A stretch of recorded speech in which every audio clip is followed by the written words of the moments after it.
మరి కొంతమందికి నిత్యం కిళ్ళీలు పీకడం, ఏవో ఒక వ్యసనములు ఉన్నాయి. అంతేకాదట, వ్యసనములలో మరో విచిత్రమైన వ్యసనం చెప్పారు, వస్తు వ్యామోహం. ఈ వ్యామోహములు మనిషి యొక్క జపాన్ని ధ్వంసం చేస్తాయి. ఒక ఆయనకి తన చేతిలో ఉండేటటువంటి కలశం అంటే అభిమానం అంట. ఇత్తడి చెంబు ఒకటి పెట్టుకున్నాడు, రాగి చెంబు. ఈ చెంబు జపం చేసుకోవడానికి ఉపయోగిస్తాడు ఆయన. ఈ చెంబు చచ్చిన ఇంకోటికి బట్ట. ఇలాగ 1000 ఏళ్ళు తపస్సు చేశాడు. తపస్సు చేస్తే ఆయనకి జపం పనిచేయడంలా. ఒక రోజున ఆయన ఇంకా ఆత్మహత్య చేసుకున్నట్ట. ఎందుకు ఫలించలేదో తెలుసా నాయన నీకు? తెలియదండి అనే చెబుతున్నా విను. నువ్వు మాటి మాటికి ఈ రాగి చెంబు నాది, ఈ రాగి చెంబు పోతుందేమో, స్నానం చేసినప్పుడు ఒడ్డు మీద ఎడితే ఎవడో ఎత్తుకుపోతాడేమో, లేకపోతే ఈ చెంబుని ఎవడైనా తస్కరిస్తాడేమో, ఇలా రకరకాల భయం పట్టుకుంది ఈ చెంబు మీద. అంచేత జపం చేసేటటువంటి శక్తిలో ఆ మొత్తం 99 పాళ్ళు ఈ చెంబు కొట్టేస్తుందిట. ఈయనకి ఒక పాలే మిగులుతుంది. అందువల్ల పూజ సక్సెస్ అవడంలా. అలాగే ఏ వ్యసనం ఉన్నా సరే, కొంతమందికి కుర్చీ స్పెషల్గా చేయించుకుంటాడు, ఈ కుర్చీలో వీడు తప్ప ఎవడన్నా కూర్చుంటాడేమో అని భయం. కొంతమందికి ఫోన్ బిల్లు ఎక్కువ అవుతుందేమో అని భయం.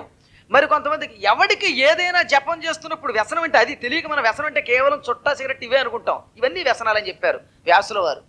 ఇవన్నీ కూడా నీ జపాన్ని భ్రష్టం చేస్తున్నాయి, అవి కొట్టేస్తున్నాయి. 99 పాళ్ళు అవి కొట్టేస్తాయట. ఇక ఒక పాలే మిగులుతుందట నీకు. ఒక ఆయనకు ముక్కుబడి పేల్చిన అలవాటు అనుకుందాం. ఈ జపం చేసినప్పుడు గబుక్కునేది పేల్చాలనే కోరిక వచ్చిందా, ఈ జపంలో 99 పాళ్ళు అది కొట్టేస్తుంది. సిగరెట్ కాల్చాలి, అది కొట్టేస్తుంది. కాఫీ తాగాలి, అది కొట్టేస్తుంది. లేకపోతే నా డబ్బు ఎవడికి అప్పిచ్చే 100 రూపాయలు, ఆ 100 రూపాయలు వాడి ఎగ్గొడతాడేమో అనుకుంటే ఆ 100 రూపాయలు ఎగ్గొట్టేవాడు కొట్టేస్తున్నాడు 99 పాళ్ళు. అంతే కదట. మరి ఇంకా విషయం చెప్పాడు, షేర్లు విలువ తగ్గిపోయింది అనుకున్నట్టండి ఒక ఆయన. ఇవన్నీ సత్యం నేను చెప్పేవి. షేరు విలువ తగ్గిపోయింది వాళ్ళ ఈ బిజినెస్. ఆ షేరు విలువ తగ్గిపోయింది అనుకున్నాడంటే ఈ జపం చేసేటప్పుడు ఆ షేరు విలువ కొట్టేస్తుంది వీటి 99 పాళ్ళు. ఇలా ప్రతి ఒక్క వస్తువు మన నాశనం చేస్తుంది మన జపం. అందుకని విఘ్నేశ్వరుడు ఏమన్నాడు, ఈ కమండలం ఎవరికైనా దానం చేస్తే నువ్వు సక్సెస్ అవుతావు, జపంలో విజయం పొందుతావు అన్నాడు. వెంటనే ఆయన పక్కన ఎడుతున్న ఒక కట్టెలు కొట్టుకునేవాడికి ఇచ్చాట ఈ కమండలం, ఈ కలశం. టక్కున కట్టెలు కొట్టినవాడు తెగతగ మెరిసిపోయే దుస్తులతో మహా తేజస్సుతో నిండిపోయాట. ఎందుకని? అంత తపశక్తి కలిగిన కలశం వాడి చేతికి వచ్చింది. వాడు అదృష్టవంతుడు. అప్పుడు అర్థమైంది, ఓరి ఎంతకాలం నాకు తెలియక ఈ కలశం మీద వ్యామోహంతో నా తపశక్తి నాశనం చేసుకున్నాను అనుకున్నాడు. ఆ కలశం ఇచ్చాక వీడికి ఇంకా వ్యామోహం పోయిందిగా. ఇక ఆ తర్వాత జపం చేస్తే ఈ అన్ని బంధాలు తొలగిన ఆయన తాను ఆ జపంలో విజయం పొందేట. అందుకని ఎందుకు చెప్పొచ్చింది ఏంటంటే, ఇలా మన వ్యసనాల వల్ల, మన వ్యామోహాల వల్ల, వస్తు వ్యామోహముల వల్ల మనం కోల్పోయే జపశక్తి కోల్పోకుండా కాపాడతాడు ఎవరు?